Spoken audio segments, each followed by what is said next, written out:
Is basketball becoming pay to play in a rich luxury sport? It's yes and no at the same time. Now, I don't remember exactly where I saw it, but I think it was on TikTok or YouTube Shorts, and it was this guy making a video on how basketball is becoming richer because he saw the U17 pool of players in the Olympics. And he made some pretty good points, so I wanted to make a video on it. Now, let it be known out here for any of my basketball baddies, female phenoms, or hooper troopers. Y'all better hit up the Instagram. Ain't even no request no more. It is only a obligation. Now, let me get back to the video. First main reason and where it's mainly going to start is with high school players. And this is where you're going to see most of the development of the players happening. This is where you're going to see people getting offers to college so they can make that big step, or they're just going to have certain rankings that project them to be in this spot or whatsoever. You can even see certain players in certain classes where they're being projected where they're going to go in the NBA. That's how important high school is. And with this comes greed, where a lot of people, they want to come in, they want to have some credit of that, whether it's the coaches, the parents, or they want a slice of that pie when they get to the NBA. And what's been happening in the last 10 years is that we've been seeing a lot of players move from the hood to the suburbs to have better opportunities. Now, to give you a good example is Allen Iverson. And Allen Iverson, him and his friends, I'm pretty sure it was at a bowling alley or something like that. They got into some sort of altercation with other people, and he was just in the vicinity, is what it said, and he didn't even do much. It was just mainly the group of people that he was around that led to him getting these charges, and he lost all of his football scholarships, or most of them, and pretty much he was in jail. If it wasn't for the coach at Georgetown that saw his potential as him being a good point guard / shooting guard in the league, or just for his team, he could have just been a product of his environment. And the thing with this is you don't necessarily always think about this, but how many other players do you think could have been like that?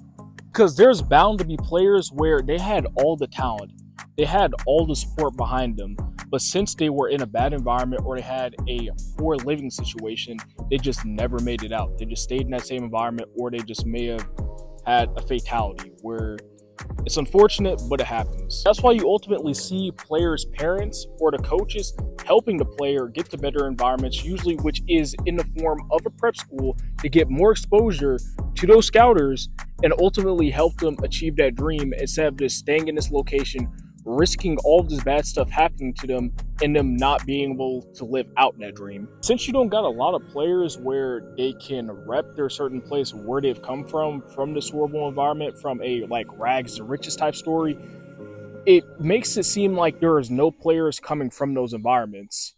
A lot of the players moving away from that hood identity, you start to see the game start to slowly shift. You don't hear about these stories as much, and they kind of just start to fade into the background. Because when was the last time you heard about a story like a LeBron, a Derrick Rose, or a Kawhi of a person that came from a very poor environment but still made it out?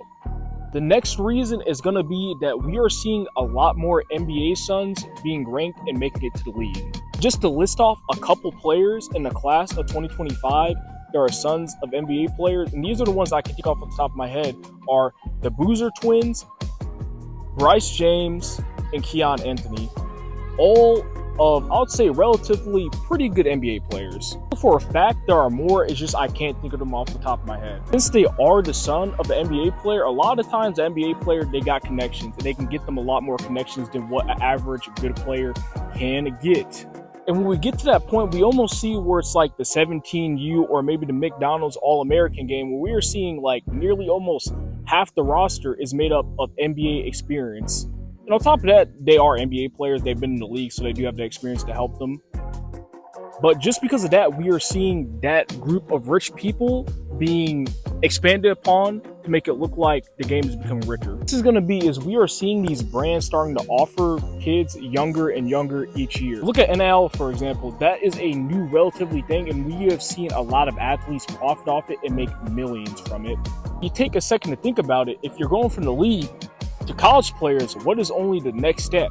Going to high schoolers. The example of this, look at Mikey Williams. He already had a Puma deal when I think it was his junior or senior year of high school. He wasn't even done or even graduated with high school, and a major sports brand was already after him. A lot of these other kids, like, they may not have like that major big deal, but they're considered affiliates of Nike, Adidas, or Puma or something like that, and they're still making some bank where they can be in better positions. The thing is, we haven't even talked about possible under the table deals. And when you think about it, it would make sense, because why wouldn't you want a top ranked player at your school? Because if you do that, that makes other players, top ranked players, want to team up with them so they can win something and so they can get their name out. Everybody wins in this situation because they're getting exposure, and that can lead to them making more money. The school, they can potentially build a dynasty or a good school around that area and continue to bring in good players. The nice story of this is going to be Derrick Rose. For him, he didn't do too well on his ACT or SAT, and he still got to go to Memphis, and he had some underground money that he was getting from the association. And the NCAA found out about this, and they ended up, well, doing what they did at the time before NIL.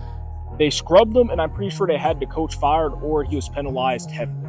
At the beginning of the video, I pretty much said yes and no at the same time, so also let me give you the no side of it. Although you have these players being moved out to the suburbs, there's going to be kids that aren't going to be moved out. And for them seeing that these players, they're becoming rich and they're getting all of this money, that's only going to drive them more and more to become better. Another reason is simply that no matter how far basketball tries to move away from its roots, it's always going to be rooted in that hood culture and making it out the mud simply. Like, you can't move away from it. Now, if we look at one of the greatest, if not the greatest players of all time and how he advertised his shoe, Michael Jordan, he advertised it to people in the hood.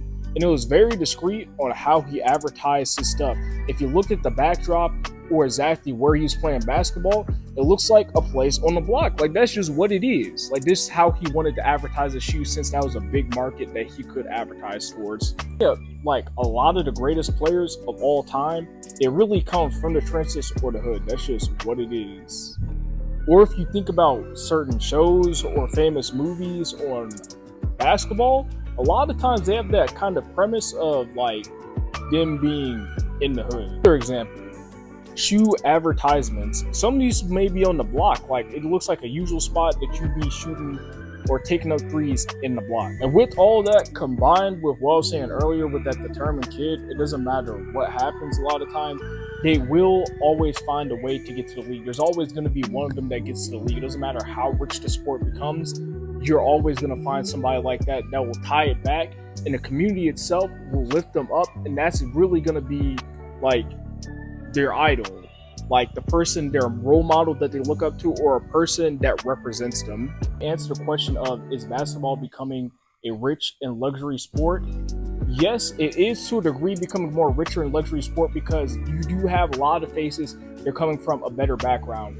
But at the same time, no, simply because that's where basketball came from, and there's always going to be somebody that the hood looks up to become like that, that's going to be in the league.